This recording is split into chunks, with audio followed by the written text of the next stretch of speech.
আর কয়েকদিন পর আসতেছে।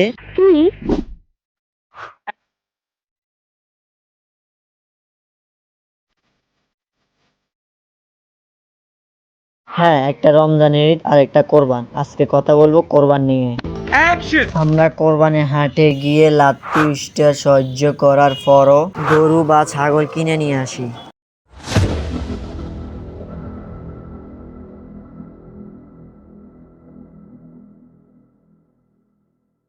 তারপর আল্লাহর নামে ওটা কোরবানি দিই। কিন্তু এখানে একটা মজার বিষয় হলো, সকালবেলা ছেলেরাও যদিও গোস্ত কাটে, বিকেলবেলা ওরা স্মার্টের মতো হাঁটে। সকালবেলা মেয়েরা হাতে মেহেদি দিল, বিকেলবেলা ঠিকই থালা বাসন মাজে। কিন্তু আগের মতো গরিবকে মাংস দেওয়া হয় না, সব দোকানে হয় ফ্রিজে।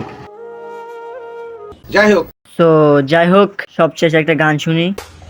সকালে, দুপুরে, বিকালে, রাত্রে, রাইতে 3টা বাজে, যেখানে যাব সেখানে খাবো গরুর গোস্ত। তো আজ এই পর্যন্তই। ভিডিও ভালো লাগলে সামাজিক কাজে লেগে পড়ুন। দেখা হবে আগামী কোনো ভিডিও।